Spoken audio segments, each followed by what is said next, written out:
ഈ തെരഞ്ഞെടുപ്പിൽ മത്സരരംഗത്ത് മാറി നിൽക്കുന്നവരായിരിക്കും കേരളത്തിലെ ഗവൺമെന്റ് വന്നാൽ സുപ്രധാന പദവികളിലേക്ക് നിശ്ചയിക്കപ്പെടുന്നവർ. മത്സരിക്കുന്നവരല്ല.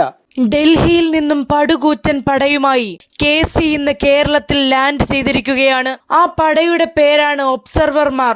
ഈ യുദ്ധത്തിൽ കോൺഗ്രസിന് ജയിച്ചേ പറ്റൂ. അവിടെ മത്സരിക്കാൻ സന്നദ്ധരായി ഒരുപാട് കഴിവും പ്രവൃത്തി പരിചയവുമുള്ള നേതാക്കൾ കോൺഗ്രസിന് അകത്തുണ്ട്.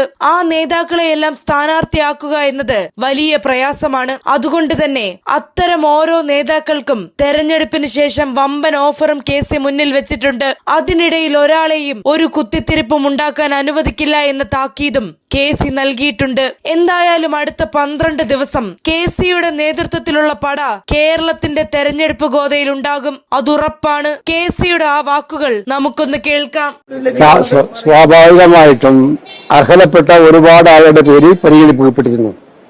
ഫൈനലായിട്ട് കേന്ദ്ര തെരഞ്ഞെടുപ്പ് സമിതിയിൽ അംഗീകരിച്ച പേരുകളാണ് ഇപ്പോൾ പുറത്തു വന്നിരിക്കുന്നത്. എല്ലാ പേരുകളും പ്രഖ്യാപിച്ചു കഴിഞ്ഞു. സത്യമാണ്, കോൺഗ്രസിനകത്ത് ഒരുപാട് പേര് അർഹരായ നേതാക്കന്മാരുണ്ട് സ്ഥാനാർത്ഥികളാകാൻ.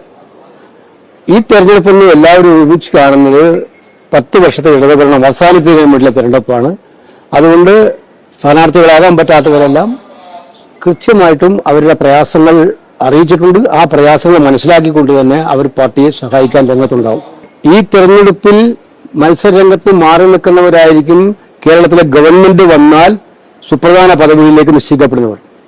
മത്സരിക്കുന്നവരല്ല. മത്സരിക്കാൻ അവർക്ക് അവസരം കൊടുത്തു.